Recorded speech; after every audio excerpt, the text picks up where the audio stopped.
rukun solat yang pertama berdiri betul dulu.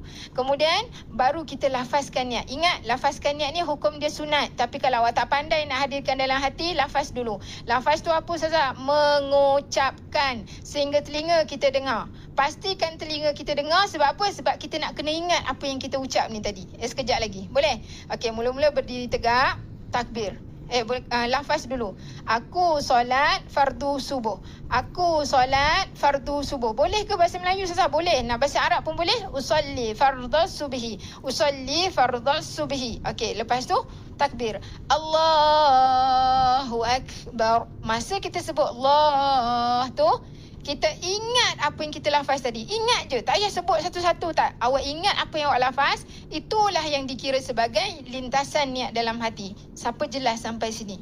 So, setuju tak kalau saya kata sebenarnya kalau kita ada ilmu, segala amalan kita boleh jadi mudah.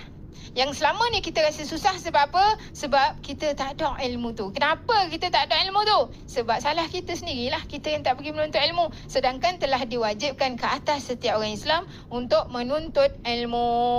Betul?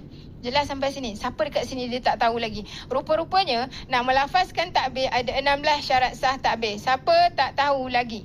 Yang saya cerita tadi tak boleh panjangkan huruf hamzah. Ini adalah syarat yang ke-6. Ada orang selama ni dia tak tahu, dia pergi putuskan Allah dan Akbar. Allah. Lepas tu dia berhenti. Lepas tu dia niat dalam hati, aku solat fardu subuh. Lepas tu dia sambung, Hu Akbar. Siapa pernah buat macam ni? Siapa pernah buat macam ni? Dia putuskan Allah dan Akbar. Ini tertakluk dalam syarat yang ke-11. Tidak boleh memutuskan perkataan Allah dan Akbar dengan berhenti yang pendek maupun yang panjang. Maksudnya tak boleh henti sesama. Mana boleh? Ada orang dia panjangkan huruf ba.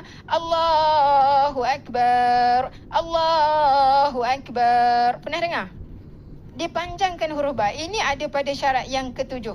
Huruf ba tak boleh dipanjangkan. Tak ada tanda panjang pun dekat huruf ba. Okey, bila kita panjangkan dia jadi hukum macam ni, haram dan berdosa. Sebab apa? Sebab dia merubah masuk ayat lagi. Asal kita nak kata Allah Maha Besar, bila awak panjangkan huruf ba dia jadi apa? Allah itu gendang-gendang, wal-iyazubillah. Tak memasal-masal kita menyamakan Allah dengan objek. So buruk tak solat kita selama ni? Kalau kita solat tanpa ada ilmu. Siapa kata buruk? Tolong komen buruk. Siapa kata buruk? Tolong komen buruk.